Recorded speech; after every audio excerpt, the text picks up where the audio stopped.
The U.S. lost 8.7 million jobs as a result of the recession. When it comes to jobs, we get the problem. We need more of them. The Bureau of Labor Statistics projects that the U.S. economy will add more than 20 million new jobs between 2010 and 2020. What type of jobs are being created? Many of the fastest growing occupations fall into the low-wage, low-skill category. Richard Florida is a professor at the University of Toronto's Rotman School of Management. He's also a senior editor at The Atlantic. Richard, welcome back to the show. You say the only solution is to turn low-wage jobs into higher-wage jobs, which sounds like a great solution. How do you do such a thing? Well, you know, Ali, of those 20 million jobs we're going to create, according to the U.S. Labor Department, out to 2020, which is a good thing. It's going to replace many of the jobs we lost. But half of those jobs are what we call low-wage, low-skill service jobs.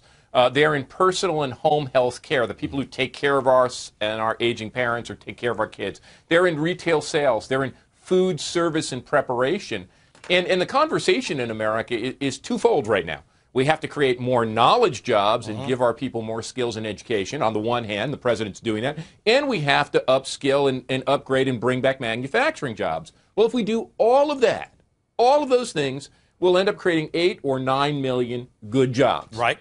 Then we have 10 million bad jobs. So it seems to me the other side of the jobs problem that the president's not talking about, the Congress isn't talking about, our business leaders aren't talking about, is how to make those low-wage, low-skilled jobs good jobs. And here I think the solution is very simple. Tell me. If you look at I'm wondering what you do, because we still need home health care aides. We still need people to serve food and to do these things. So what do you do? Well, if you look at what makes a good job in America, and we did this, my research team at the University of Toronto and me, we dug into the numbers that the Bureau of Labor Statistics provide, and we looked at what are the skills, what are the basic skills that a worker needs to do to get those wages up. So for those knowledge jobs that we talk about, those professional jobs, those technical jobs that pay 70 grand or more a year, the good jobs, right. We know that if you add more knowledge skill, cognitive skill, analytical skill, wages go up.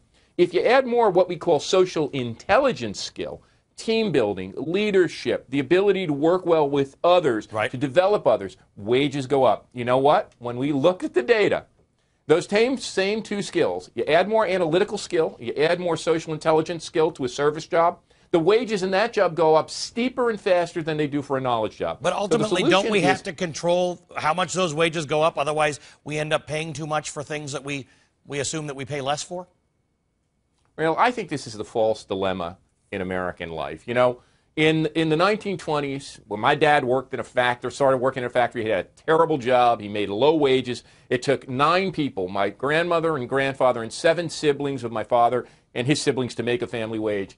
We made manufacturing jobs good jobs in this country. They weren't always good jobs. Right. How did we do it?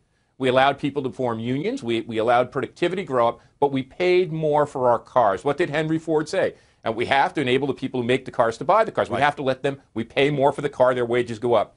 If we want to be a civil society, a just society, and I believe a productive and growing society, if we want to stoke that fire of demand and get demand up that's going to allow America to grow and prosper again, yeah, we're all going to have to pay a little more for that person who prepares our food, who takes care of us in a restaurant, who takes care of our lawn. And you know what, the way I phrase it, and I hope folks listening in or viewing this get it, who would you rather pay more?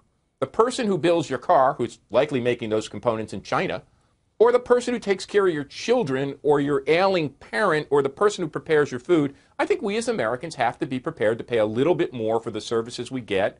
It's going to benefit service workers. It's going to create more demand. It's going to drive our economy forward. Those are the intellectual underpinnings that we use when we talk about why minimum wages should be higher than they are. So it's a good argument, and we hope people will tweet some responses to your comments and this discussion. Richard, always good to see you. Thanks very much.